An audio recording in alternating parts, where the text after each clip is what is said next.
Good evening, ladies and gentlemen, wherever you are in the world. My name is Jacque. I am the host of Deadly Departed. I'm also the author of Deadly Departed. And if you have been with us before, then thank you for returning. And if you haven't, then what are you waiting for? Make sure that you come back because we've got lots and lots of great guests. I started bringing guests in recently, people who I respect, people who I have a connection with professionally as well, because I thought you got a bit bored listening to me and teaching the same different things and talking about the same things. So tonight I have an amazing guest. He is known as Professor Paranormal, and rightly so. His name is synonymous throughout the parapsychology world. And I think he's a professor in his own right, actually. We'll get to chat to him more. His name is Loyd Auerbach, and I hope I actually have said this right. Loyd, welcome to the show. How Close are you? enough. Much better than a lot of other people. Is it really? Well, I with a name like Auerbach, obviously you have a Jewish background. Yeah, and I didn't click on that until recently. Yeah, I mean, there's that, but also, I mean, what's interesting is that there are two pronunciations for Auerbach, and most of the people in the media, because my dad, my uncle were in the media. There was Red Auerbach, who was the coach of the Boston Celtics, not related to me, but a lot of other Auerbachs in sports and media, and we all pronounce it the same way. And then there are the Auerbachs who don't have anything to do with us. So. Yeah, actually, it's the people trying to say my name. I've been everything from Brocas to Brockhurst to Brocklehurst to God knows what else. I just go Jock. I've had a lot. I've been called Australian, Indian, you name it. It's crazy. And I still have a problem when I go to Starbucks and try to order something through the microphone. They just don't understand a word I say. So. I mean, ladies and gentlemen, if you don't know who this gentleman is, he is very, very well known in the parapsychology field. I'd like to also say that he's a skeptical believer, and I think that's a kind of new term. He's a skeptical believer, which I really, really respect, because obviously you don't suffer fools gladly. There's a scientific basis to things, and you don't just accept anything. So how did you get into, tell us a little bit about yourself and your background, Loyd, and how you came into this field. So I came into this field, well, first I should say that I was interested in this subject and ghosts and hauntings and absolutely in psychic abilities, more in psychic abilities than the ghost stuff. Really? Since I was a little kid. And I was fascinated by certain television. My dad worked for NBC when I was growing up. And I had a TV set in my room when I was 2. And I was kind of influenced quite a bit because I could watch whatever I wanted. Not that there were a lot of channels, but there were shows. I mean, I watched The Twilight Zone when I was like 3 and 4 years old. There was a show called One Step Beyond. You were allowed to watch The Twilight Zone. I was allowed to watch it. I watched monster movies. Not that they were gory monster movies, but I mean, I watched all that stuff when I was a kid. There was a great TV show called Topper, which you can find some episodes on the Internet Archive and other places, about a guy who kind of inherits a house or gets a house, a banker who gets his client's house. They died in an avalanche. They were partiers, essentially. And as ghosts, they came back to the house and he can see them, but his wife can't. And they were like their personalities didn't change. The friendliest ghosts in the world. Their clothing changed all the time. There was a St. Bernard dog ghost that tried to rescue them that died. And all of them drank a lot. I mean, they were constant. It was really funny as a kid. And watching, I have a lot of the episodes, and going back and looking at them, it's like, I didn't know spirits drank spirits. So that was my first real exposure. And of course, in the 60s, we had shows like The Ghost and Mrs. Muir. But I got really, I was a kid who was interested in comic books. I read Superman, Batman, the DC Comics heroes. Yeah. And there was a lot of psychic stuff in those comic books, a lot of ESP, a lot of psychokinesis, telekinesis. And then also, I learned to read. My mom, who was a preschool teacher, one of the things that she used to teach me to read were Greek mythology books. So books on Greek myths. Wow. So I was really heavily into Greek and Norse mythology, as well as all this other stuff. And I just started, just keeping in mind just all the psychic stuff. Then Dark Shadows came on TV. Oh, yeah. And I really got into the vampires and werewolves, but there was stuff. It was the first time I ever heard the word parapsychology was because of Dark Shadows. However, I will say that Star Trek actually started out. In fact, today is the anniversary. We're recording this on Star Trek Day. Wow. Star Happy Trek Star happened Trek Day to you and it's all the other 55 years. fans. 55 years ago today is when the first episode aired. Wow. And yeah, and the second episode had, which was actually the second pilot, had a whole thing about ESP and telekinesis and all sorts of stuff.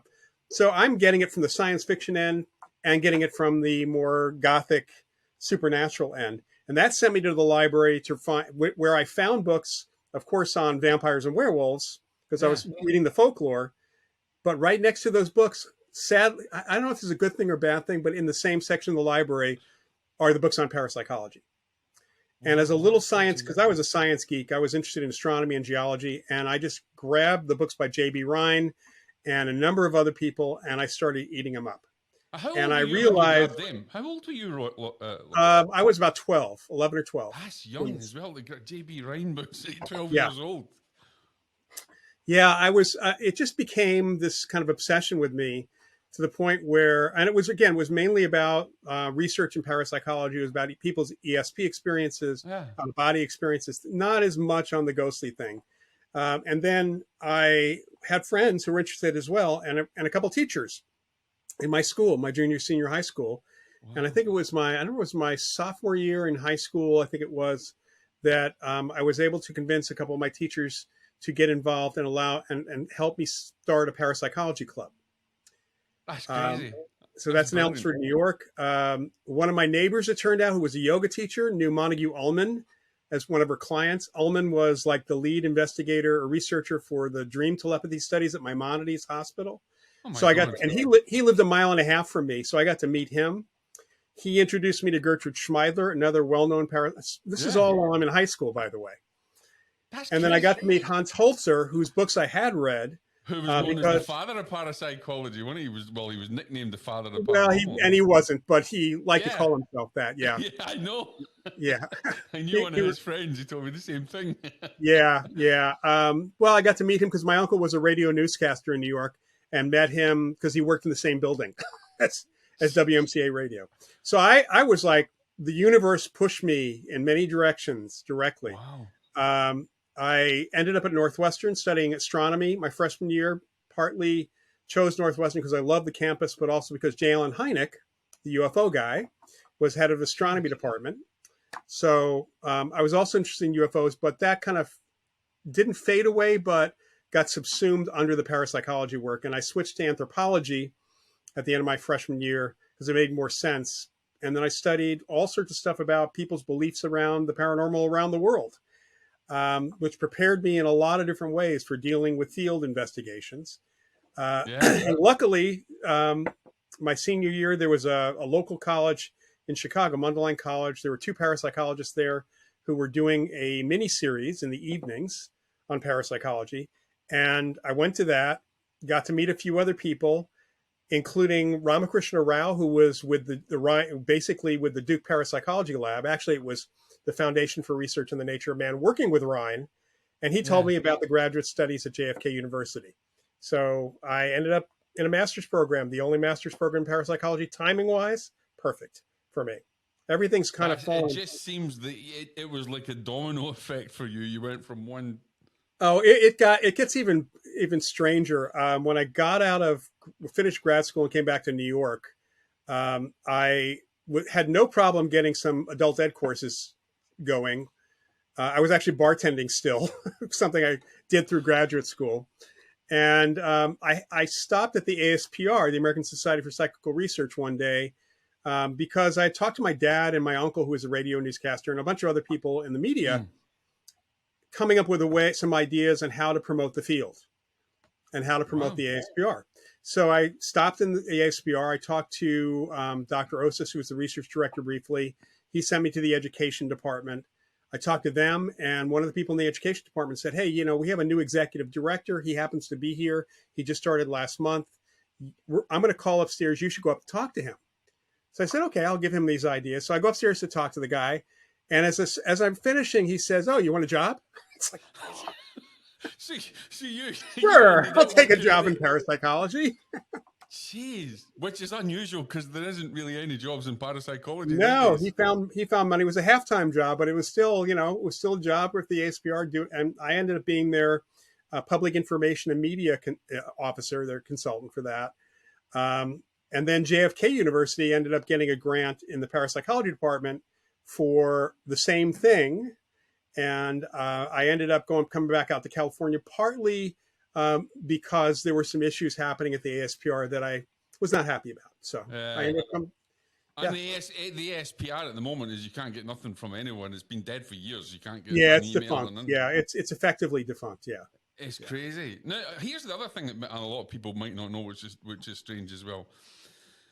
You became a magician. You remember in Magician Circle as well? yeah. So what happened is in our graduate studies, we had a course taught by a local magician on psychic fraud. Wow. And since I was bartending through grad school, magic was a great way to make extra tips. Actually, honestly, better than magic were balloon animals. That was much better. So balloon animals as a bartender was a real tip maker. Magic helped a bit. But I joined a local magic group in California. One of the chapters is Society of American Magicians. And a skeptic who our professor John Palmer knew, a guy named Bob Steiner, was very active with the Society of American Magicians. And John called him and introduced me to him, and we talked. And Bob hit it off on different levels. I then came back to New York but right before I worked for the ASPR, I was back in New York and joined a local magic group, again, a chapter of the Society of American Magicians. And I have to say, the group I joined in New York kind of changed my life. These guys wanted to be professionals. And a lot of the chapters, the people are mostly, they really don't even want to be professionals. Yeah. But they really helped hone me, and I helped hone them. Through the 80s, I ended up, this is going to be a fun, most people don't know this, but I worked mainly comedy magic. I worked comedy clubs a lot. As Crazy Loyd with a K. Crazy Loyd with a K. Crazy Loyd, well, you weren't known as a parapsychologist then, but No. Crazy Loyd the magician. Gee. Yeah, and then I just ended up switching over to, at the urging of a couple people in the field who were also magicians, Marcello Truzzi especially. He was a skeptic also. He said, you really ought to stop doing the comedy for people to take you seriously in parapsychology. It's like, switch to serious mentalism, mind reading. And so I did. And the serious part lasted about a month. Do you think that then the understanding of your magician's work or how they did things gave you an edge in the parapsychology world? It absolutely gave me an edge within the field. In fact, I was relatively, a newbie in the field and was on a panel at the 1983 Parapsychology Convention in New Jersey, a panel on magicians and parapsychology. It was right after the Project Alpha thing that Randy had done, the scam he had pulled in one of the labs.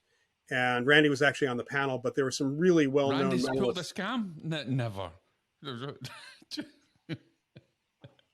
Yeah, and you've had your own stories with Randy. Yeah. That's a whole different topic. That's another show. Yeah, but I ended up being a kind of a go-to person for Chuck Honorton at the Psychophysical Research Lab and a bunch of other. In fact, I taught a workshop with a fellow mentalist at the ASPR in 1983 on psychic fraud for the parapsychological community. So that really helped me in two ways. It helped me with my colleagues as like a go-to person on magic, and also on controls. And honestly, there were a number of times that people asked me, is this experiment Randy proof? They didn't ask me if it's... What a question. Yeah. And the answer typically was yes, absolutely. As long as someone doesn't either hack into the computer that's running it, which is not a magician thing, or replace the material. There are some other elements that could have been done, but that would be well outside the purview of a magician. So I talked about that. So there was that. The other thing that helped me, honestly, the psychology behind magic and mentalism. And you only really get into that. You don't get into it by studying it. You get into it by performing for live audiences, for real audiences. The real psychology here is understanding how people misunderstand or misperceive or mislabel things and misremember things. So going into a home for an investigation, this kind of knowledge has helped me look at what they're experiencing from a very different perspective. I'm not looking at it as fraud. I'm looking at it as, did they get it wrong? That's really interesting because a lot of people, I mean, it's talking about now getting into the whole investigation side of things, and I think we're both on the same path with a lot of the paranormal teams and things that's out there, which is why they should be taking education, which we'll talk about later on. But that must also give you an edge as well, because you're taking it from, I don't know, from not only a scientific point of view, but bringing this whole magician's theory, mentalism in, and how they maybe misdirected or misunderstood something. Which Yeah, I guess is also the same, when you're dealing with mediums and psychics and things like that. There's a lot it of can be. Sure. Yeah, I mean, there's a lot of that misunderstanding, mislabeling, and such. But it's very different when you're in a home where people are not trying to fake things. They're truly honest about what they've experienced. They're describing things. It's very different than if it's someone trying to fool them. Yes. So I don't think the environment is physically trying to fool them. No. Have you come across people that have tried to, have you come across investigations that instantly they're either at it, they're trying to set someone up, or they're totally misdirected of what this is? Yeah, I mean, we've had a couple of cases, I wouldn't say instantly, but there have been a few cases that, after doing some of the basic interviews and having them tell us what had gone on in the house, that it was pretty clear that one family member was faking the other, was trying to fake out the others. It wasn't directed at us. No, in fact, directed yeah, it was directed at other family members. And it's uncommon, but it's not, impossible. In fact, I think it's more common than not. I would agree with you, actually, because I just recently applied to do a TED talk on that very thing, because my whole idea was people haunt themselves, or people in the family haunt the family. Yeah, there were some really strange ones, but honestly, the calls that we got back during the mid '80s, especially. I got a lot of publicity because of Ghostbusters when that movie came out. And we were getting all sorts of calls for cases and such. And I got several calls from people in the Bay Area, which is where the university is or was. And they were suspicious on a number of levels. And because I had good relations with some of the skeptics, right, I was able to find out that skeptics were trying to set us up. Never. Does that happen? It did happen. I don't know that it's happening anymore, but it certainly did happen. Now, yeah. How did you deal with that, Loyd? That must be quite. I mean, did you come right out and say, "Look, we know you're setting us up"? So yeah, you did. Yeah, I basically said, "Hey, I'm good friends with Bob Steiner," or I would mention another skeptic that they definitely knew. There was a real. I mean, there was a central skeptic organization here in the Bay Area, the Bay Area Skeptics, and some of them were so I think militant's the right word, and really arrogant and everything, that they got thrown out of the Bay Area Skeptics. Oh, really? So they started they were not skeptical. They were absolute. I mean, they were identified even by the other skeptics as true disbelievers.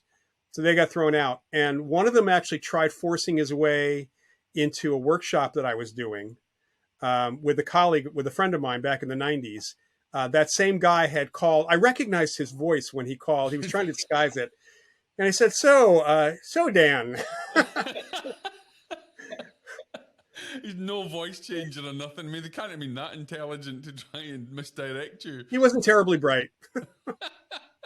So, Loyd, you've been for years and years, you 40 odd years that you've been doing this professionally, and you're probably the main person in parapsychology that has got wrote the book, seen the video, starred in it.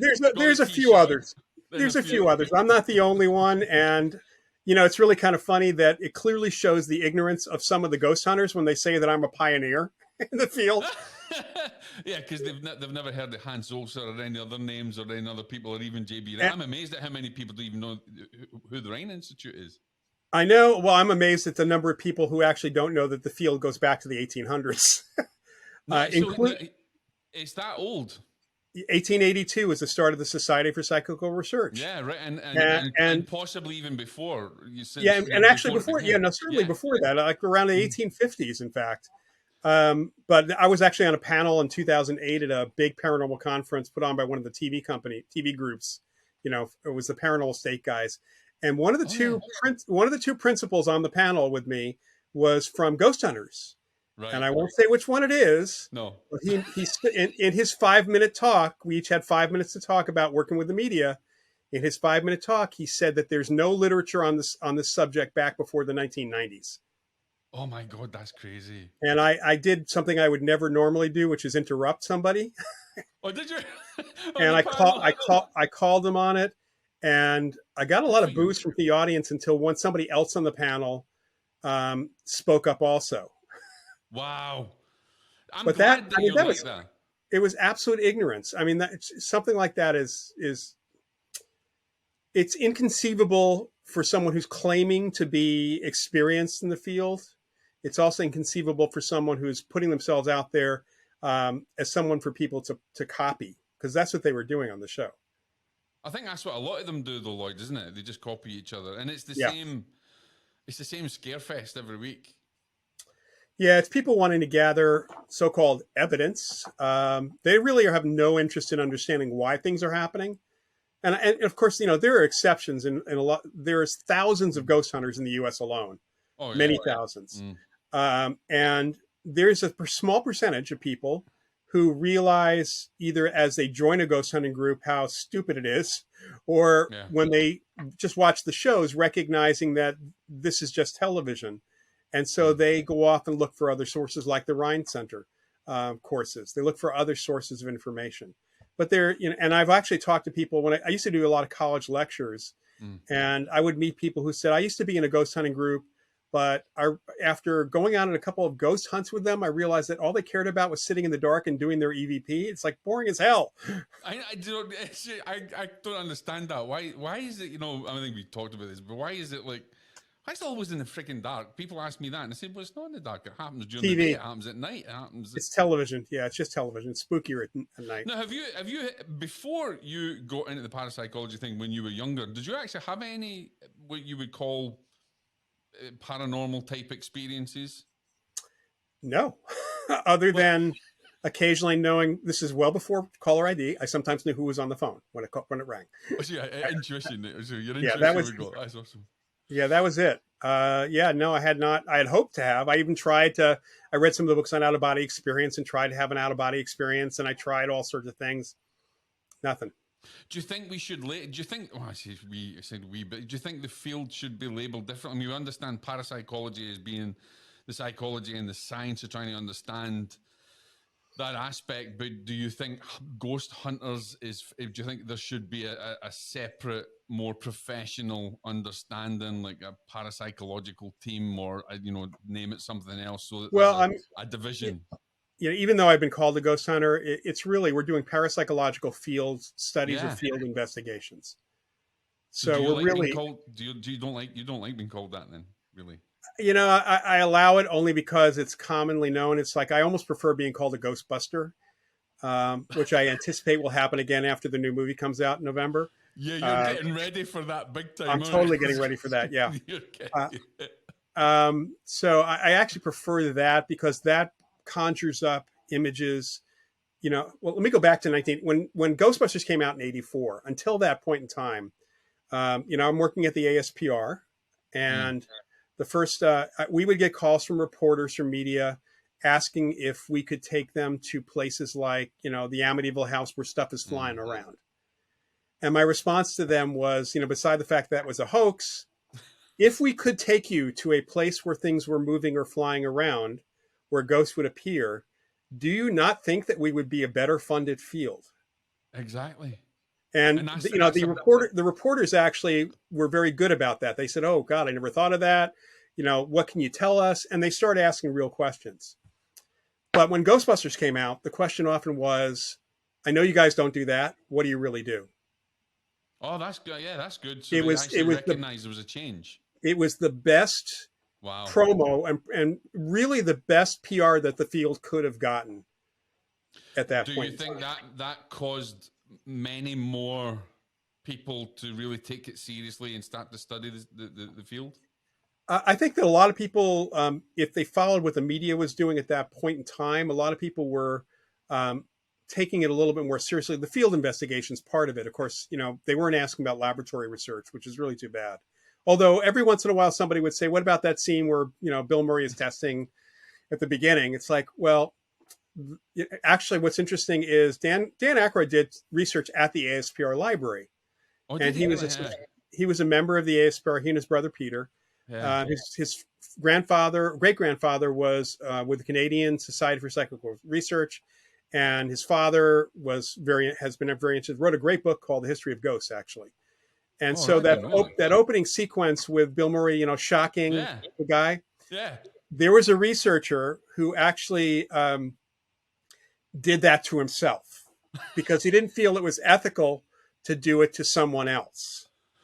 Really? Seriously? Seriously.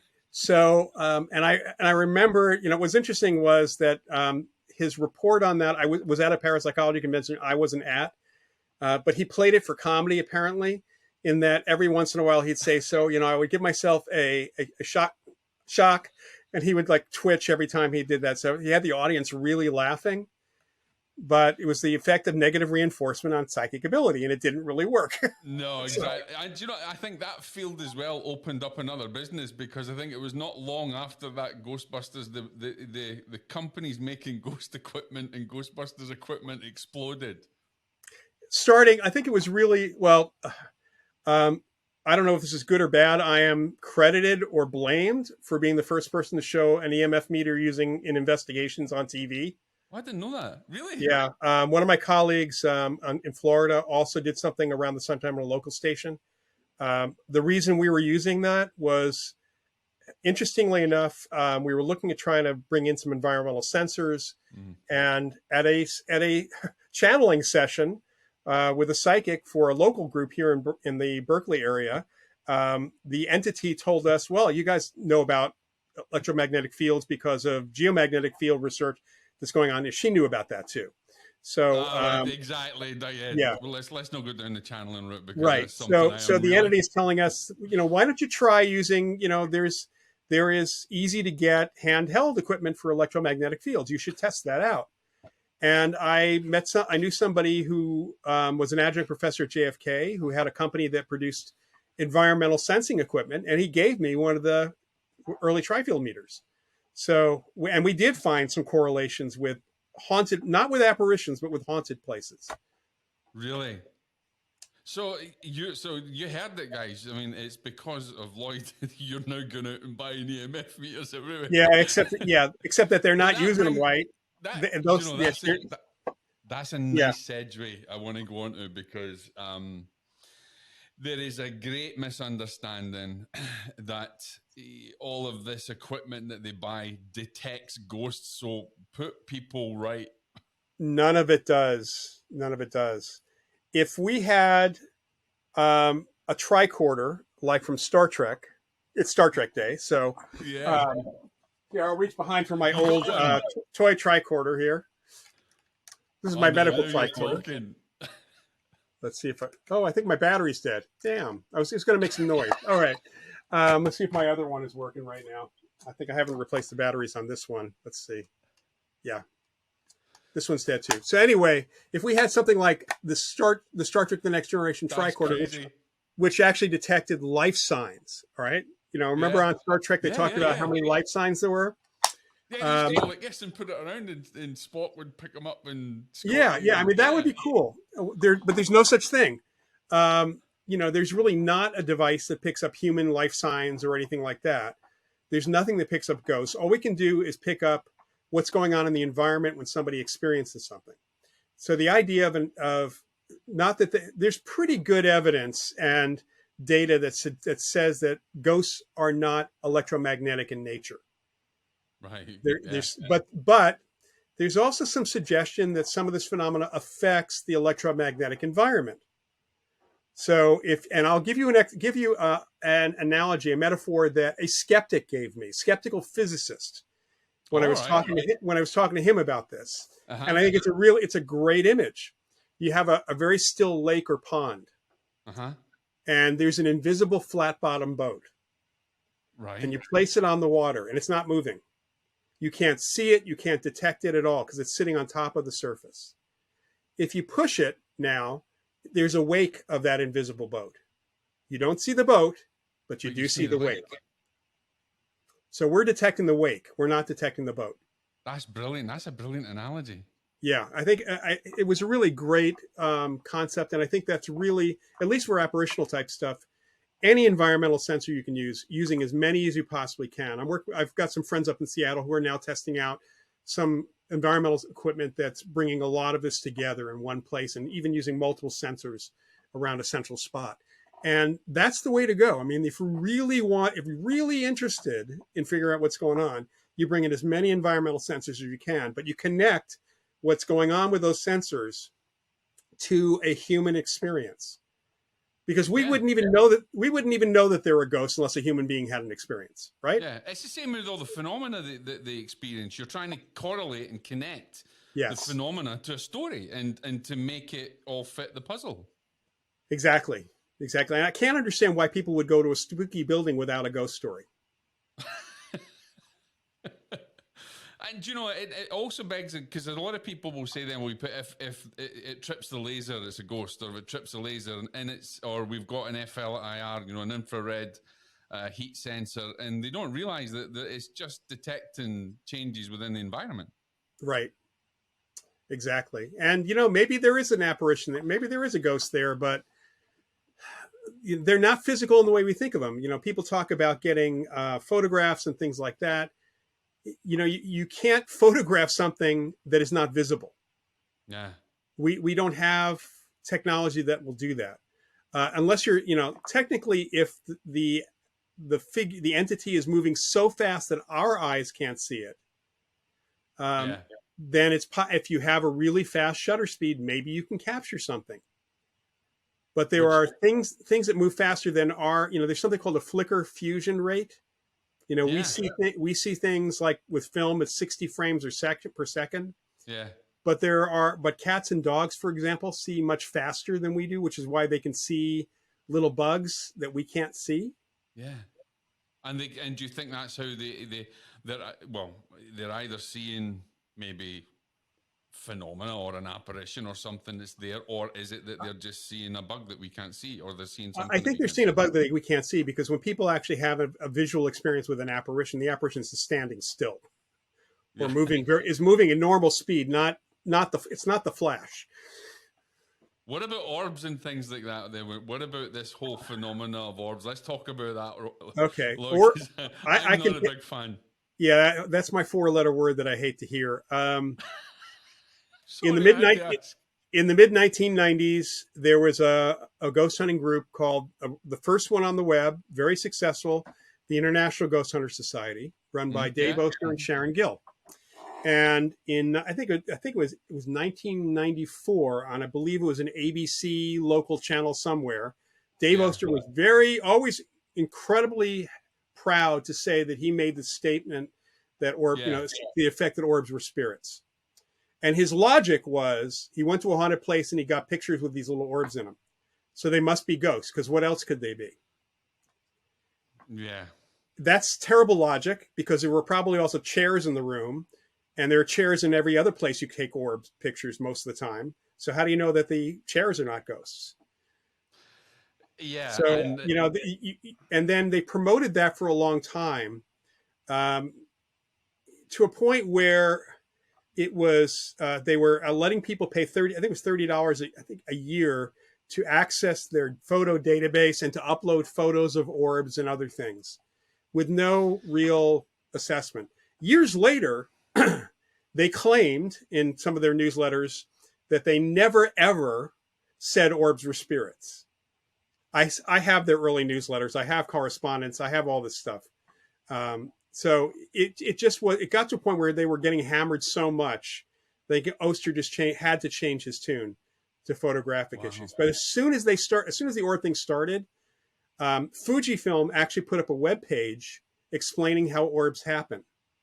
other film companies did this, did the same thing. I don't know if Kodak did or not, but other companies, camera companies did that, explaining what the orb thing was. And on top of that, there were people in the UFO community and also another group of people who had been taking orb pictures for years and claiming they were either extraterrestrial or other dimensional. So they were very unhappy about this. Do you know, I get a lot of flack from the, as you know, I'm a medium myself, and I get a lot of flack for my scientific outlook into orbs and things, and I once, people are going to be listening to this, they're not going to like me after this. I once took, because I do photography and I love landscape photography. It's one of my things. This is how I chill out is photography. And I once took some shots outside in Florida and put them up in a certain place to say, look at all these orbs. And I said to my friends, a scientist, Rob, I said, look, we're just going to do this just to see what we get. I had people seeing friggin' angels, their old grandpas, it kind of, I'm like, look, you've got to get some grounding in this. That's not how spirit's going to communicate with you. That's not how it's going to happen. And I took a lot of flack from it. So anybody who can remember that, I'm sorry. So you're hearing it now. It was totally faked up. I've done my own thing. I don't have it within arm's reach, but I have a photo of one of my cats from years ago. It was taken with old film, so there's this really cool red band above his head with two black spots that look like eyes. And I put it up on Facebook, and a lot of people were saying, all sorts of things about it. One guy finally posted after, it was actually pretty quick, after 2 days. He said, "Was this old film?"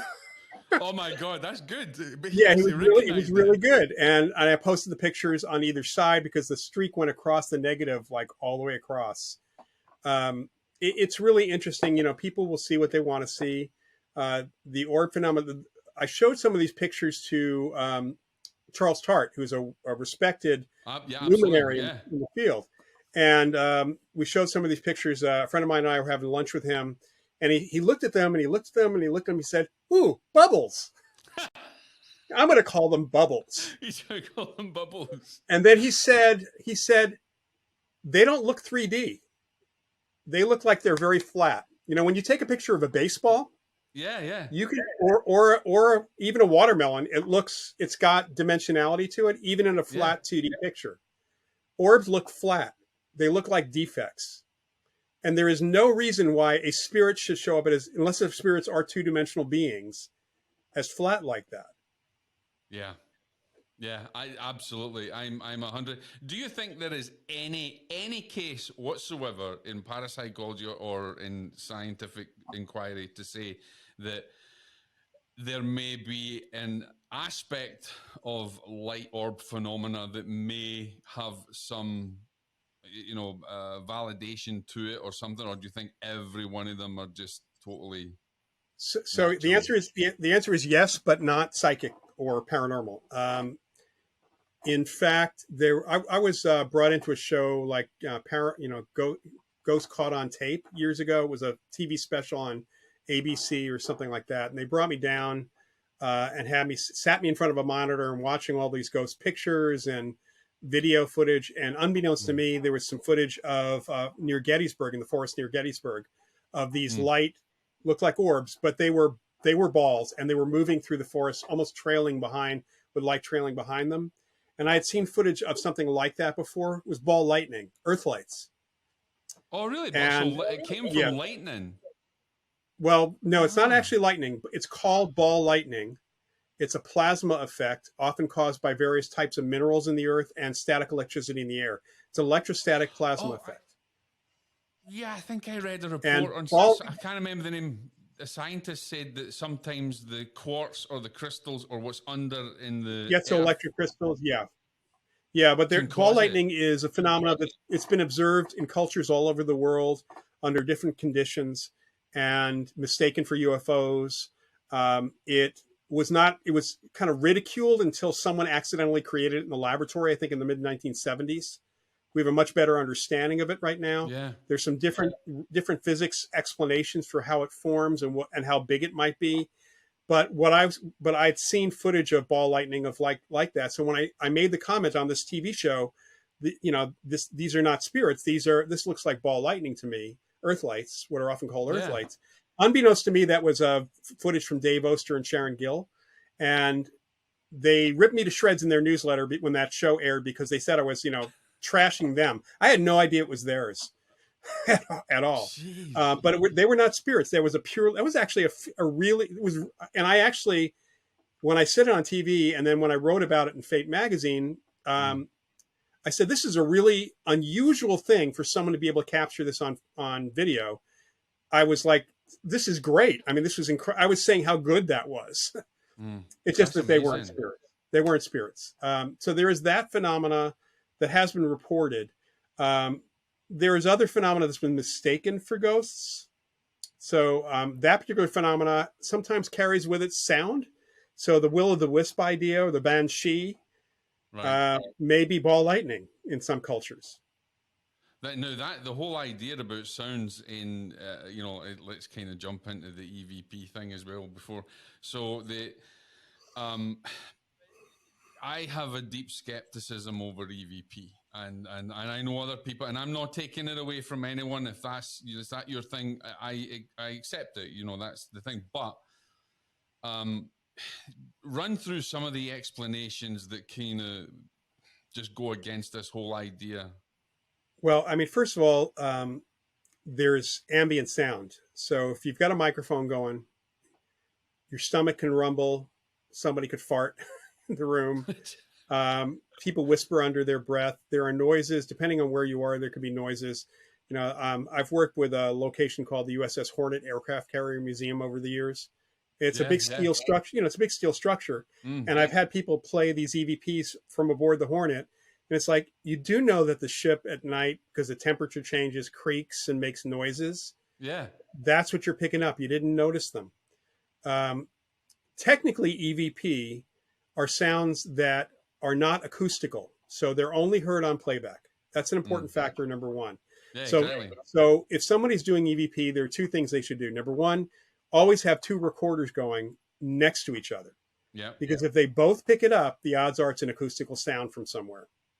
Right. The other thing is you can have a recorder that has no microphone. The microphone's been disabled. So as long as you're talking about a digital recorder, you're pretty safe in not having a problem that used to be a problem with cassette recorders or even reel-to-reel, and that was sometimes they would pick up the sound of their own motors. Right. And that would be mistaken for EVP. And then also some cassette recorders picked up CB radio and other radio signals. So that was I have a theory that sometimes they're also picking up really, really low frequencies that maybe even from surreptitious devices that have been placed by private investigators and things. Maybe they might be picking up that other kind of sound as well. Technically, EVP is created within the device itself. So technically, if a ghost or a living human, because this is the other problem, is that we have a lot of evidence that living people can affect devices of varying types. The desire and expectation of people doing EVP may actually cause their unconscious to affect the device, causing the voice or the sound to appear on that recorder, affecting the actual recording medium or even affecting the actual recording device itself. So we can take a look at this as three possibilities when there's a clear EVP and there's very clear that there's no microphone and all this stuff is going on that has kind of eliminated all the others. And you have a clear something that's discernible as a voice. One, if the microphone's disabled and you're using a fresh device, in other words, you've cleaned off the flash drive and you've really purged it, and because that's another possibility too. Other data, old data that's kind of bleeding through. Old data that's on there. Yeah. Yeah. So if that's the case, then it's possible that you are doing it because you really want it to happen. It's possible that a spirit is doing it using psychokinesis. So both times it's mind over matter. It's also possible that without realizing it, you're connecting to a spirit and you're helping it along. So the two of you are doing it together. You're acting as a medium. Effectively being the medium. That's right. And that third one, I suspect in some cases is the most likely explanation for certain people, not for all of them, but that freaks them out. completely. They don't have anything to do with it. So Maybe it's like really that guy Bacci, the Italian, that just passed a few years ago when he was doing audio, radio recordings. I don't know a great deal about his life or his work. I mean, I know it was apparently Class A EVPs he was getting, but I'd always maintained that not everybody's going to do that because he's probably a medium and he's probably connecting yeah. on the other side, and you've got that connection there that's making it happen. Yeah, I tend to think that's right. The other mistake that a lot of folks make is that how do you know that if you're getting a voice that's coming from, number one, a conscious entity? Because a lot of times we have seen examples of more than just a voice, like, background cars or trains or things that are not present, as if the imprint of the environment is playing back somehow. And that's probably playing through you because the environment can't impress them on the device. But the other thing is, they're assuming that these are spirits that are in the location. But as many mediums I've worked with have said, as soon as you say, talk to me, anybody in the neighborhood might show up and say, hey, how are you doing? That's true. Yes, absolutely. My late colleague, Annette Martin, who was my investigations partner for so many years, a phenomenal medium and psychic, she would stand outside these homes where we might have an apparition. And she'd like spend a few moments just mentally bracing herself, but basically putting out word, anybody in the neighborhood, yes, I'm here. Wait till I leave the house and then we can talk. Do not come in the house. Do not, because you're going to do an investigation. That's right. Do not mislead us. Please stay outside. We'll meet you. We'll meet you after for coffee. I love that. I think that's brilliant, actually.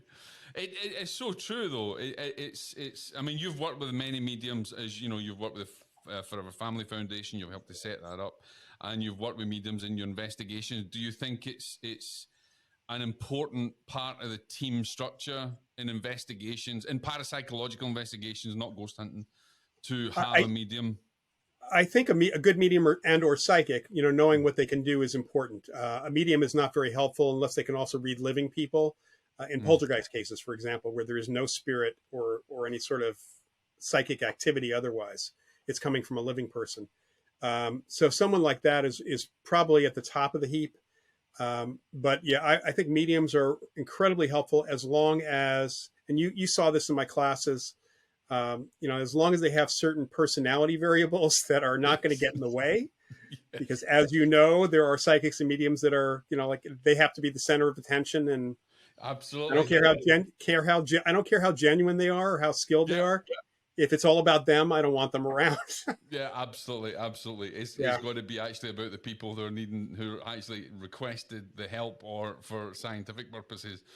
And I should say that I think the main reason, besides being able to communicate, is they can actually talk from their experience with the people who are there, and they can make the people who are experiencing something that they don't understand feel more comfortable about it, and less afraid. I mean, there's all of those elements. Aspect, isn't it? Yeah, it's so much more. To me, that's actually more important than communicating with the spirit. I think more that, from over the years that I've worked in, I found it's been more about nothing to do with the phenomena or evidence or anything else. It's more about the individuals and how they're suffering within themselves psychologically and how it affects in their life. And I'll say it's not just the family that's there. It's also possibly that spirit too. Absolutely. People forget about that. The spirits, we got Black Lives Matter, we got Blue Lives Matter, Spirit Lives Matter as well. Yeah, I mean, Annette and I, and then also I want to work with other mediums. We've been attacked by true believers. I have to call them true believers who are mad at us because we don't push people into the light, the spirits into the light. How can you not do that? It's like, well, we tell them where the light is. We tell them how to get there. It's called free will. I mean, there may be another reason why they're still here. It's not my place to be that mean. I will kick them out of the house. I will try to kick them out of the house because they're bothering somebody, but after that, it's up to them. I think a lot of mediums don't understand that we have something called divine law, and that it supersedes all laws in the material world, and that you cannot just interfere with a spirit's free will or your free will. You just have to, give the opportunity. Perhaps it's a Yeah, little and I think nudge. this whole idea of unfinished business, to me, most of the unfinished business is them working through their own issues before they move on. Do you think in all the cases that you have done, Loyd, if we have let's say a percentage scale up to 100%, what percentage of your investigations have involved maybe spirit agency or have just been really to do with psychokinesis, energy, and within the environment? What would you say? I'd say that I can't even put a percentage, but I can say the majority have been what we call hauntings or imprints. So Mm, place memory, people picking up on emotions, events from the past. mm-hmm. Sometimes of people who are used to the previous owners who are still alive somewhere else, because the living make those recordings, not the dead. That's the majority of those cases. And then I'd say that over the years, I probably had an equal number of cases that are poltergeist cases or living agent cases and apparition cases. Mm-hmm. So if I wanted to say that maybe 50% were haunting cases and 25% were apparition and 25% were poltergeist. I've never really All right. calculated that. But, that's excluding all the cases where there's nothing going on. There's So nothing going on. It's the desperation of the people in the. I find that there's a lot of people are desperate for a haunting because there are some who are desperate for haunting, but there are a lot of people who just, again, going back to my magic training, who have misinterpreted what's yeah, happening, and they've been almost programmed because of the TV stuff, the movies and TV, accepting that these are normal happenings. So it's like people call and say, there's a demon here, or there's an evil spirit here, and what I said, well, tell me what's going on. It's like, well, he's appearing to me, and what is he doing? He's trying to talk to me. He's evil. It's like, is he saying anything? Like, is he cursing you out? Is he telling you to do bad? Is it bad advice? What's actually happening? Is he appearing when you're taking a shower? What would make you think this is a demon? And it's because they watch these TV shows, and that's it what they is. always find. Yeah. There's a very famous couple that I have a lot of respect for because they opened the doorways to suppose a lot of things. But I have a big problem when everybody labels every single thing as a demon or as a malevolent spirit or an evil spirit. I think it causes more damage to other people Well, it, than it it anything. does. It does. If we well, first of all, there's never been any evidence that after you die you suddenly become evil. Um, and most people, although we have a lot of asses in the world, She was going to say, um, I and we know a have few we, that. yeah, we have a. I would not. I would actually use a more specific term than that. We have a lot of people who are perhaps were bullies or selfish Mm, in the world, but the majority of people are either apathetic yeah, or are okay, are nice. If you're friendly to them, they're going to be friendly to you.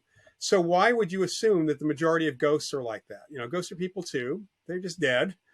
And maybe they are possessive of the home they used to live in. mm, That's not evil. That's human. Most yeah, of the so-called negative things that people are experiencing with an actual apparition, there is a real human experience or belief behind that yeah. that is being labeled as evil simply because of who you are and what you've experienced. And there's the thing to remember is that things can be dangerous, harmful, Mm. without being evil. Yeah, that's true, Shark, actually. great white sharks are. I mean, if you want to say that they're evil and demonic, okay, then some spirits are like that. They're like Mm. sharks, but that's not. They're not. That's their nature. They're not evil. You just want to avoid them as much as you can. I'd likened that actually in a recent show where it says it's like ants, fire ants. You tread on their nest, they're gonna you poke a hornet's nest, it's going to come at you. So if you're going to be in places that you're not welcome or you've taken, then yes, you could have. It's very few and far between. Now Yeah. how we met. I'll just let everybody know that. As people know, I run Paranormal Daily News. I'm one of the editors on there, and we decided we were going to check out some of these courses out there and go and actually do them so that we could write about them. good or bad. And so I did one. And I've known Loyd from before anyway, and seeing that his name was on it, I thought, okay, I'm definitely going to go and do this. But Loyd teaches at the Rhine Institute, and I have to say, phenomenal. I mean, I went on and I've just recently concluded the course for you guys, and anybody who's really serious in parapsychology, parapsychological investigation, not ghost hunting, but trying to get an understanding of the theory of why these things happen or how to investigate them with all the ethics and everything going with it. This is what you should do. You've got a passion, Loyd, for really educating people on the right way, haven't you?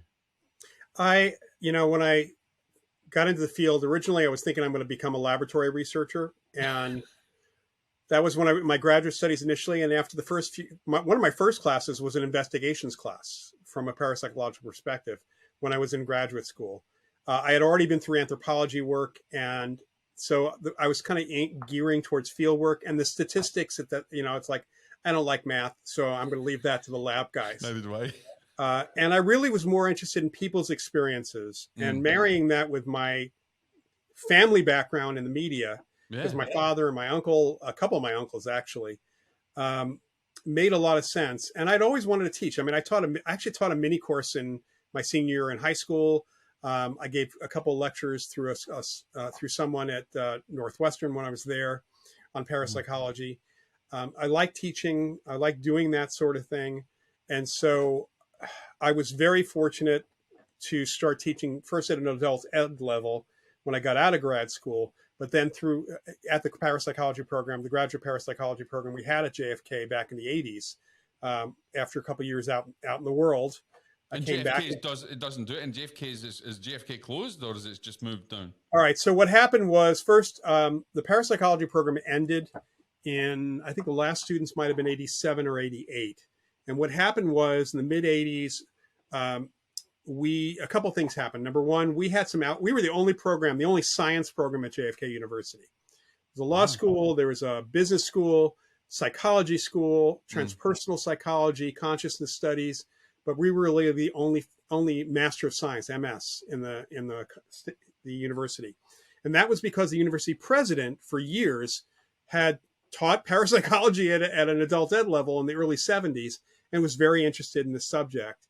And there was initially a grant for a chair of parapsychology. And then there was a local company whose owner was a commercial real estate. The owner was really interested in the subject and wanted to support us.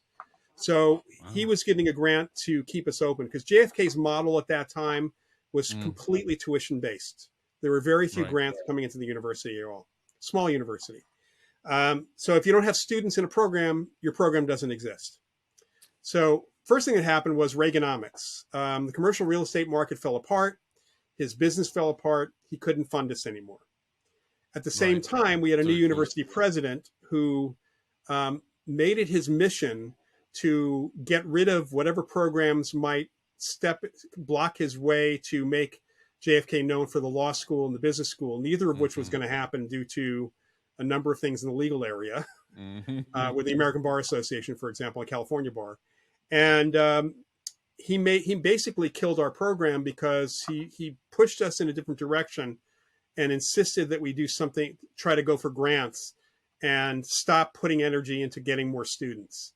So we ended up with not enough students, and the program just fell apart at that point. The university itself had financial issues in the early 2000s. And for the last, I think it's probably at least 10 years now, maybe a little bit less than that, was purchased by National University, the National University System out of San Diego. And they finally decided to merge JFK into National. So as of January 1st, JFK University no longer exists. It's just National University. And so, do you teach at the National University in that? I haven't technically yet. If you're listening. Yeah, I was supposed to teach a course, not parapsychology, but supposed to teach a course this fall, which has been pushed back to next summer. But I have been teaching at Atlantic University since 2011, teaching parapsychology course, a graduate parapsychology course there for Atlantic. So that's a small transpersonal counseling school started by Edgar Casey. Yeah, the many Casey years ago. Institute. Yeah, Yeah, Casey Foundation. Yeah. yeah, fully accredited, and so I teach an online course through them once a year. So I'm actually an adjunct professor at Atlantic. I don't know what I am at National right now, honestly. I might actually see you at the Casey one because I have been looking at it myself and thinking, all right, and I saw that you were there. I thought I might have to go on that. So I've actually written to a university I studied with back in the UK to get information so that I got some proof that I've done some stuff. So, but you're now at the Rhine. How did you end up in the Rhine? Because obviously the Rhine is now synonymous. It used to be Duke, Yeah. Duke University. Now it's the Rhine Institute. No, you're there.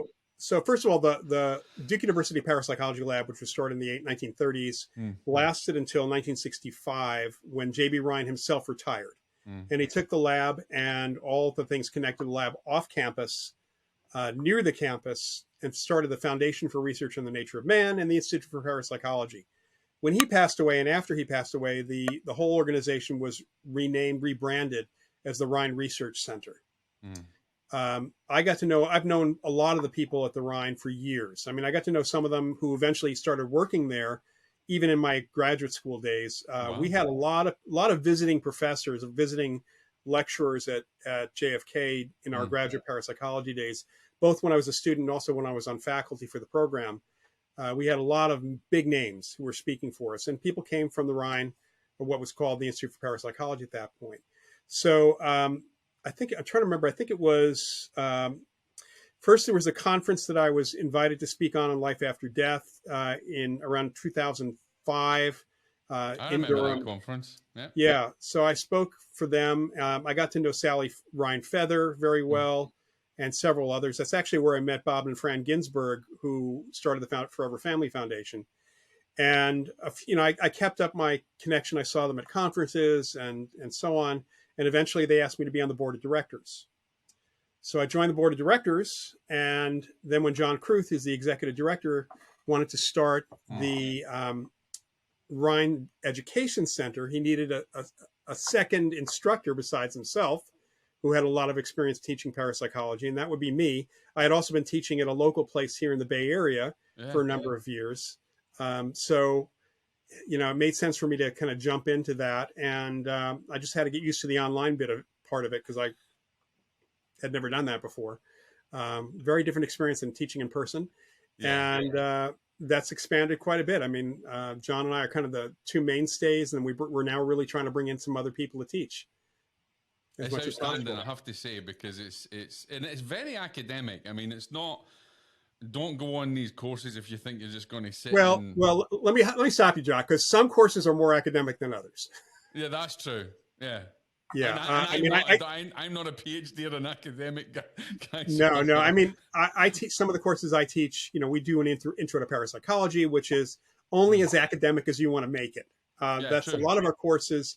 People take our courses very often. They don't want to go for a credit towards a certificate. They just want to take the information and so on. So it's as academic as you want it to be. And for example, I taught a course on how to choose a psychic or medium and assess a psychic reading. And that was it's academic in the sense that there's a few people who are doing the quiz at the end and the weekly discussions. Right. Everybody else just taking it for fun. They just take it for fun. Yeah, but there is a serious aspect to it, though. It's not a fun and games type of thing. It is a serious. We're approaching the subject seriously. Absolutely, and I can attest to that because I just recently took your ethics course, which is kind of obviously I'm president of the ASSMPI, we changed the ISSMPI, and I took it and I thought, okay, we need to change things a little bit, slightly, maybe drastically, need to make some changes here. I understand it. It's what you put into it, but it is serious. And I think anybody who I've met on it is very serious in what they do and have a good level of professionalism in there and dealing with it. And it seems to, what's the plans for the future? Because it's going to grow. I mean, obviously now this is the online thing. People, universities are going this way as well. Do you think Rhine is going to go in a bigger direction? We're hoping to do that. I mean, I have to say one of the things the pandemic did is got people used to doing virtual stuff. Yeah. And so we've had classes. I think the largest class, I had a class last summer on psychic development, kind of a develop your Hmm. intuition on ESP. And I had 40 students, actually 42. Paul Smith taught one on remote viewing. He had 70 students. That's a lot more than we've ever had, in fact. And so we're reaching a broader audience now. Um, we are trying to bring in other people to teach other topics. If people go to the website for the Education Center, which is just Rhine EDU, so it's RHINE edu.org. You can see the courses we're offering next, but you can also see on the side there's a list of, you can get to lists of all the courses we have offered, will be offering, and even ones that don't have syllabi yet because we haven't had a chance to offer them as yet because it just hasn't, there's only two of us. There were only two of us, and there's only so much that John can do. We're hoping to expand the offerings, hoping to expand so that John is able to, Ryan is able to hire someone to help manage the classes besides just John having to do it all the time. So it's a lot of work. Yeah. It is a lot of work you're doing. And actually, tonight's the first time that I realized that it was really you and John that have been the people holding it up. I actually did think there was a lot more people that were teaching. There have been a few people, but no, it's mainly us. You're the pillars, the two foundations that are going to, yeah. And you'll be able to find out about it, ladies and gentlemen, because it will be up in Paranormal Daily News. It will have its own page dedicated in the online magazine, and we'll also have it in the up and coming digital Parawise magazine, which is mainly parapsychology based. And you'll get to read my article not only in New Dawn magazine in Australia, but also you'll get to read the article on Paranormal Daily News as we bring it out. And also, you've written a number of books, haven't you, Loyd? I'm going to get yours. That's one of them. I hope there's a new edition, right? Because I got this. I think I wrote to you when I first got it years ago, and I'm like, it's tiny writing. Yeah, it got screwed up. The publisher, the person I had helping me with publishing screwed it up. It's going to be, I have two reprints or republications that are happening in the next few months. One is more immediate. It is my late colleagues Annette Martin's workbook called Discovering Your Psychic World. Her husband and I are putting that book out again. That'll only be a print book. It can't be an ebook because it's a workbook. And then following close behind that, I'm just finishing up reviewing the scan of the OCR scan of my manuscript, my book, Paranormal Casebook, which is some of my better cases over the years. And then at the same time, I'll be reformatting myself, ESP Hauntings and Poltergeists. But you have this. This is on Kindle as well, though. Yeah, that was going to say it's Kindle and Nook both. And if it's on a Kindle, on the Kindle, it looks great. On Kindle, it's tougher to read, I know, and small print. I got it on Kindle, but I have to say, ladies and gentlemen, I got it on Kindle when it started coming out on Kindle. I was like, right, okay, I can read it now. But I have to say, it is, from my point of view, it's a must-have book if you're really serious on parapsychology. It really is a must-have book. There's books out there. I can tell you that. It's my first book. That was the 30th anniversary edition. That's my first book, and I'm hoping to relaunch it along with my case book right after Ghostbusters comes out in mid-November.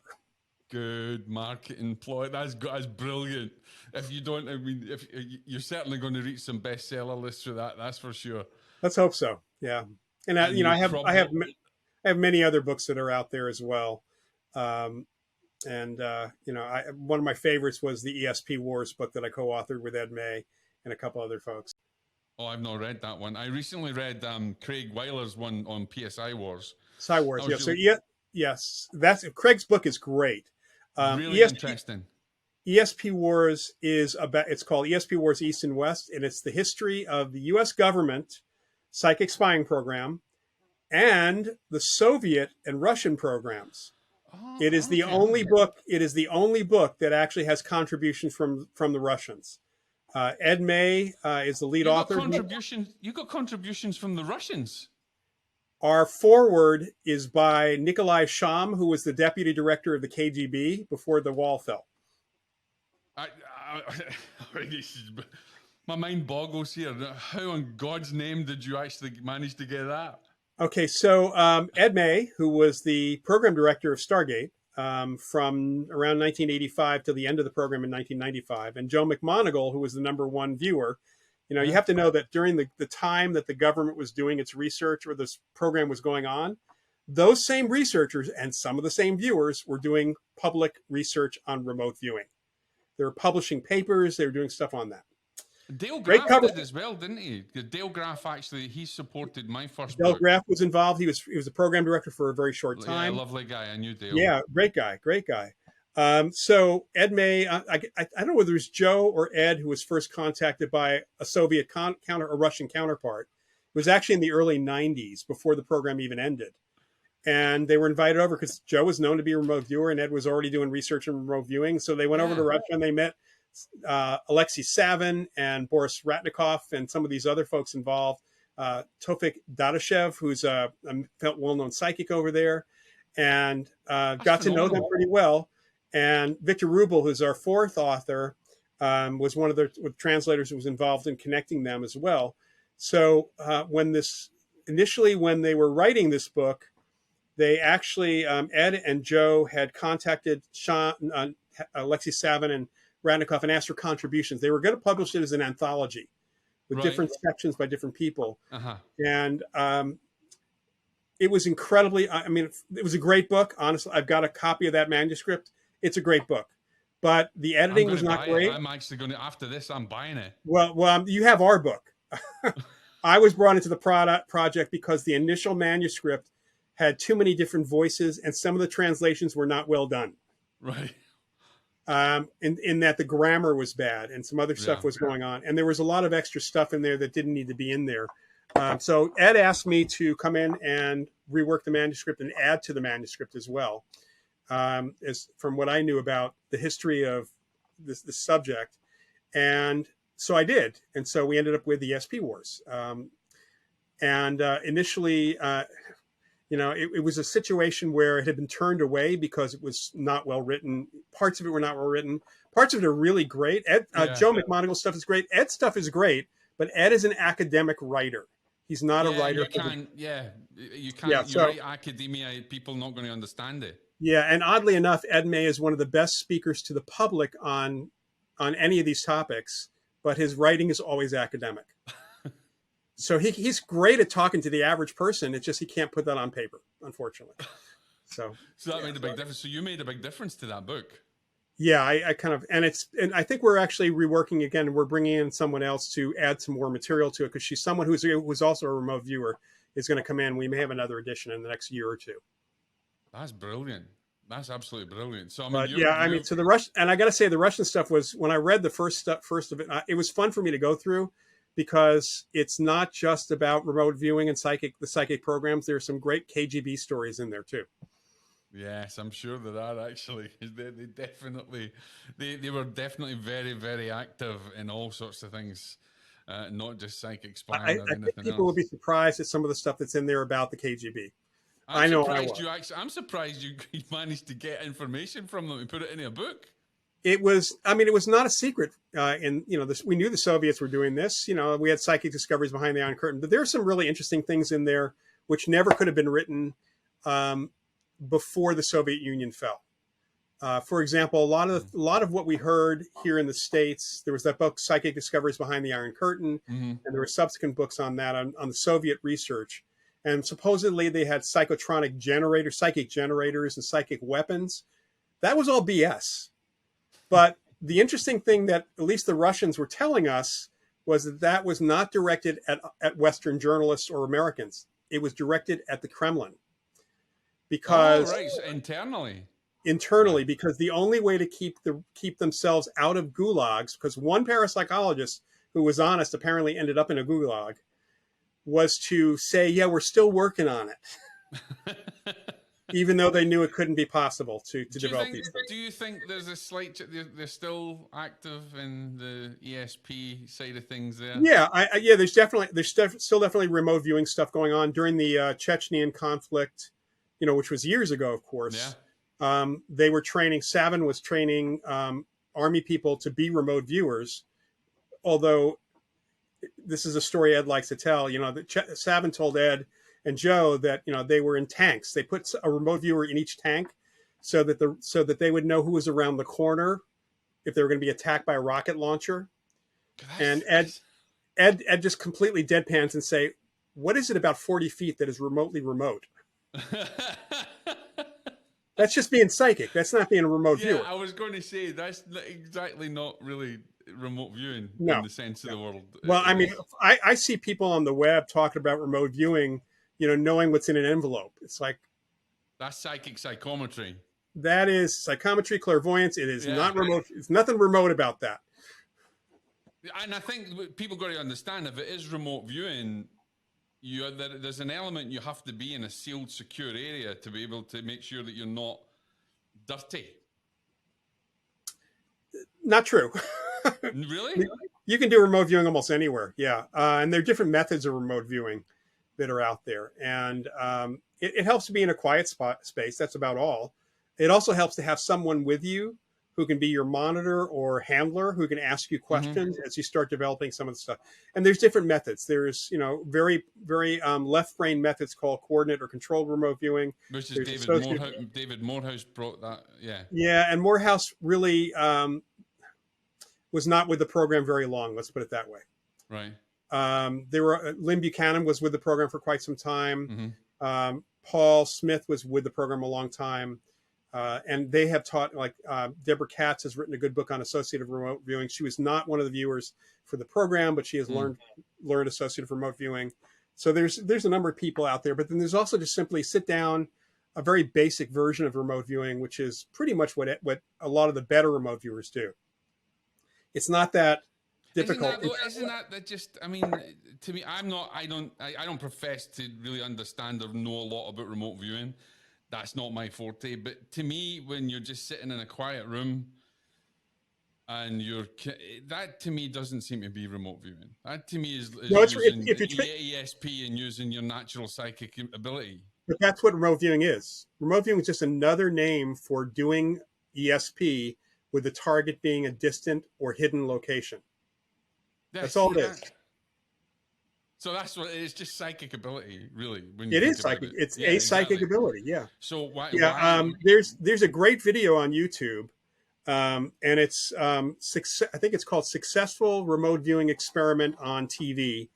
It's actually from a BBC program, and it was my colleague Keith Harari, who participated a lot in remote viewing, taught a production assistant for the BBC in 20 minutes. Gave her the basics of doing remote viewing. And when you see this video, it happened at the ASPR when they did it originally in the 80s. Wow. You can be, she was blown away at how good she was. It's amazing. But I've taught people to do the basic stuff. Some people have an aptitude for it. Some people do not. Yeah. Some people have an aptitude for, psychic abilities or mediumship, when the two are very different. They cross over a little bit. So what's for you? Obviously you're working on the books and everything else, but what do you hope to achieve now with parapsychology? How do you think parapsychology is going to go over the next few years? Well, our biggest problem has been a lack of funding, and it's why I've always constantly been putting the word out and trying to get people interested in supporting the field in some way, shape, or form. The Rhine Center has its place. There are other organizations that have their place as well. Unfortunately, I think the parapsychology as a field is pretty static right now. We'd like to see younger people get involved in the field. The problem is there are not a lot of job opportunities for that. But there are opportunities for people to do research on their own or to actually help with research here and there. From the investigation side, there's a book coming out in the fall called Ghosted, and it's providing a very scientific. It's providing a very scientific, kind of a citizen science perspective to doing investigations and providing that information back. And you're one of the contributors as well, isn't it? Well, I wrote the afterword. I wasn't a main contributor to that, yeah. but we're hoping to expand educational opportunities. The Rhine is not the only place teaching good courses. Kieran O'Keefe in the UK is teaching online courses. The Kessler unit at the University of Edinburgh teaches a couple of classes. You can't get on the course with Kessler until 2023. I know, because they're full up. I know, It's like, because well, that's a very academic course, and it they is, yeah, limit the numbers. They limit the number of students. That's why. Yeah, we, absolutely. we don't we don't at the Rhine. So But you think the Rhine might go that way? Because I see that I think there's opportunity for the Rhine to seriously expand into that yeah, academic I mean, side of we things. would like to. I've talked it over with John Cruth, and we've talked it over with the board. We'd like to have a form of an education program that we could eventually get certified, accredited by the Distant Education Association Brilliant. of colleges. So to see if we can get that kind of accreditation. But those courses have to be, in that case, the courses have to be much more academic than they are now. And we have to decide at what level we're going to offer Yeah. them as well. My feeling honestly is undergrad, not graduate level, Hmm. initially at least, because there really are not opportunities. Atlantic has an opportunity for graduate studies. You have much more flexibility if you're doing a graduate study, where many people have done parapsychological work at the master's and PhD level by getting to a university where someone there is okay with parapsychology, and you do your thesis or your dissertation on a research project connected to the field, Yeah, even though your that's degree actually is what not I'm trying parapsychology. to do. Yeah. So I mean, personally, I'd like to see more undergrad, Mm. because that's where people are with a lot of this, or Yeah, absolutely. we're doing certificate programs. Hmm. We have two different certificate programs for investigations at Which this point. actually holds a lot of value, I think. And one of the things that we're changing within my own organization is we're setting up a complete side to it, that if you have trained at the Rhine and you have the requisite credentials at the Rhine, then we will register you with our organization as well. Which brings me on a nice segue, because we don't have a lot of funding in parapsychology. I cannot profess to be a parapsychologist expert or anything else. I'm just a medium who really likes that field in the academic That's side. fine. Yeah.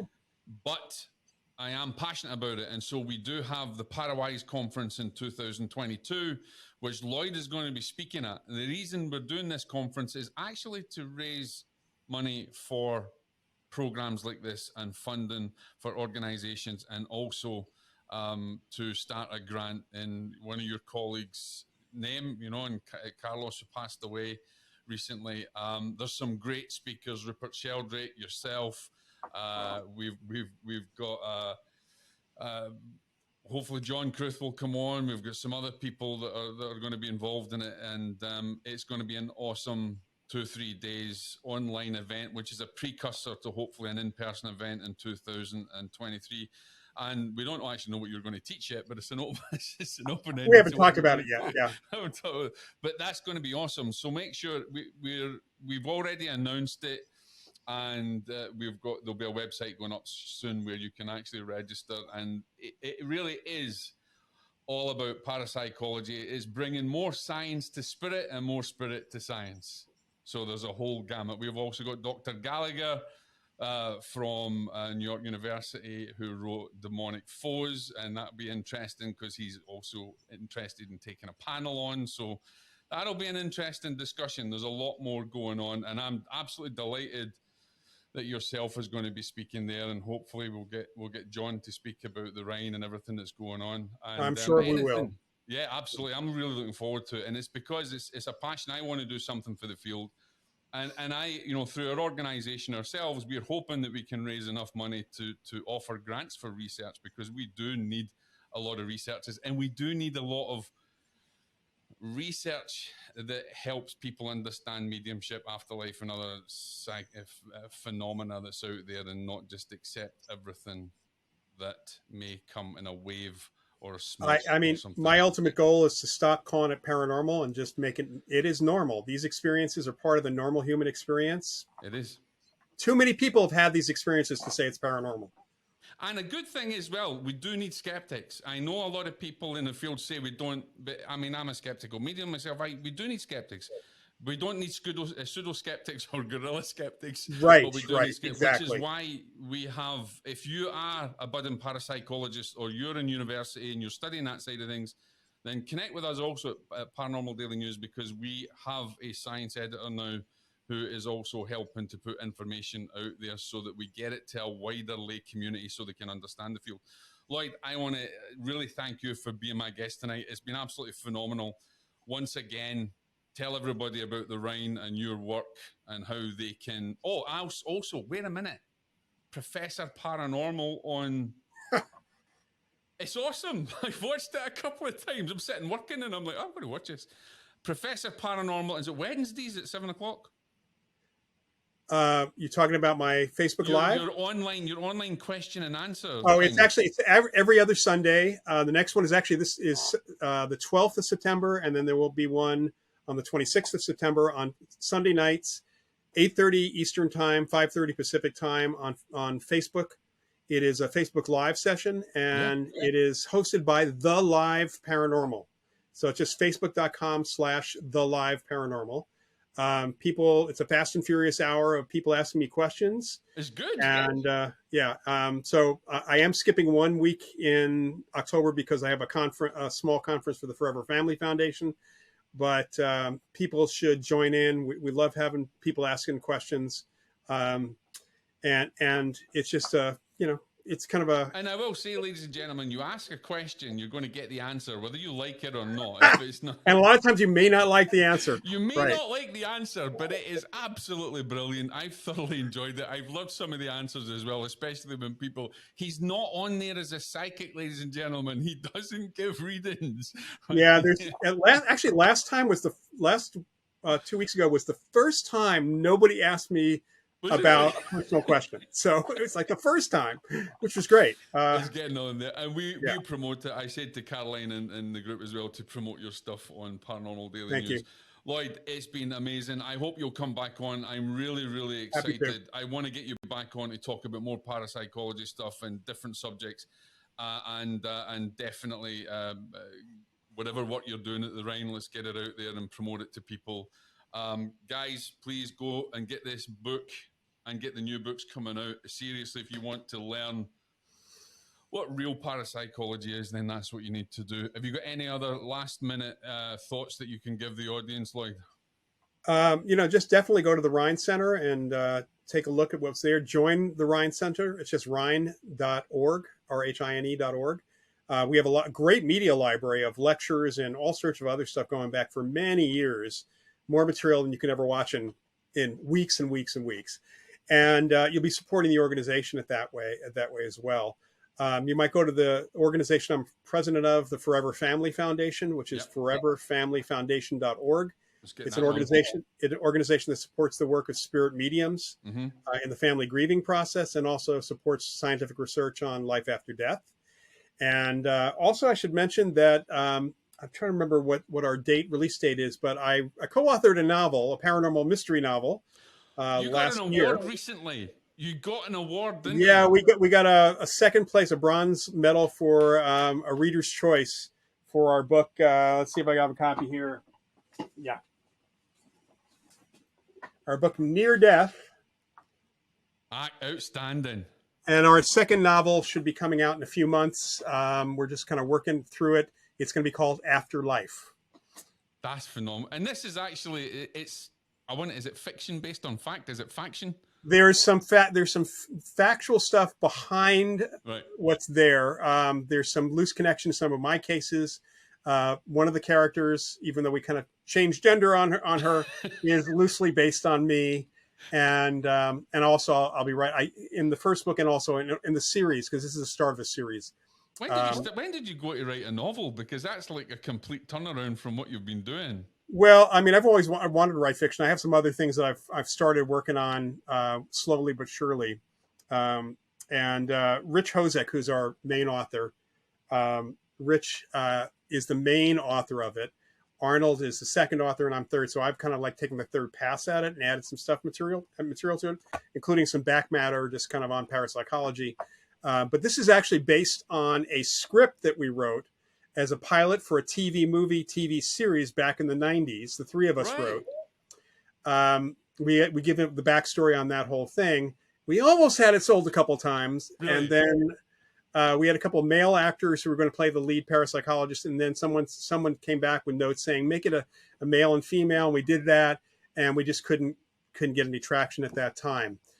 Mainly because our timing sucked as we're pitching it. Fox aired the X-Files. Oh God, no, that's what you don't want to do. We But you actually never came know. up with this.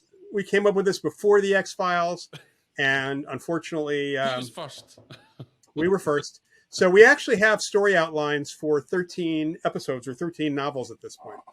So you think this might actually become like a series? You possibly We are hoping that after we have 2 or 3 books under our belt, that we'll be able to sell it as a series to somebody.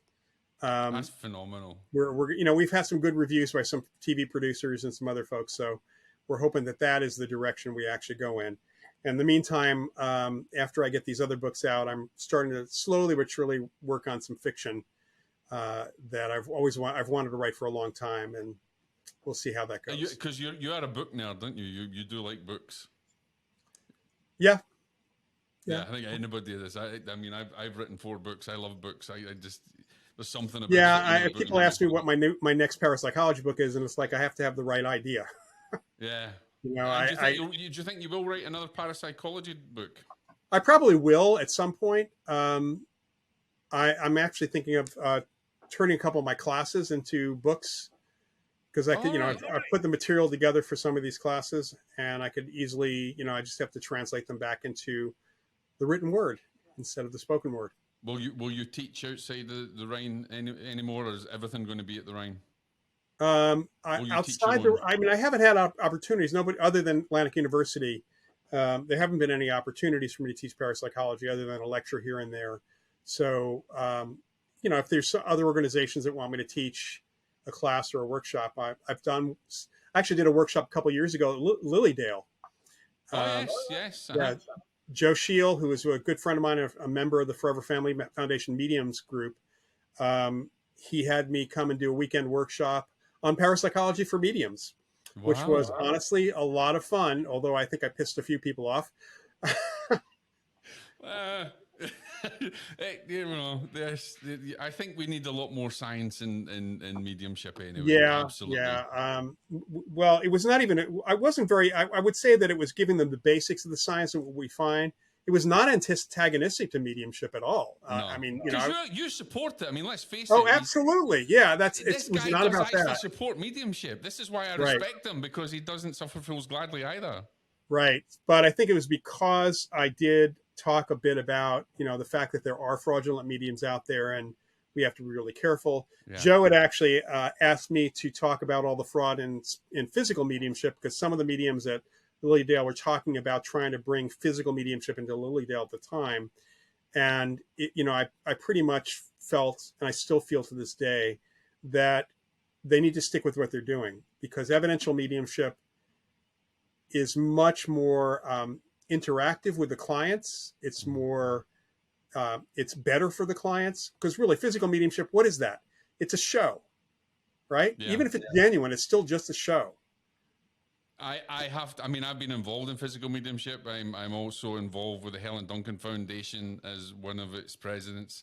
And it's different to what it used to be back in the day, where there was a lot of evidence with it. There's very little evidence this day and age that I've seen out there. And there's only so much showmanship. I mean, I have respect for there's a lot of mediums I have respect for that are developing in physical groups and things. But I do think that evidential mediumship brings a lot more to the table. And I have also a bit of a bugbear with trance as well. Unless trance has got evidence in it, to me, it's questionable. Well, and the problem, of course, with physical mediumship, you're dealing with people in complete darkness. And that in itself is problematic for science in many levels, especially when, I've talked to folks who are members of the spiritualist community here in the Bay Area who have pulled me, who are taking classes with me. One actually pulled me aside and said, "Hey, we're doing physical mediumship at our circle, but we don't have the lights out." Yeah. So we're not even telling people we're doing it.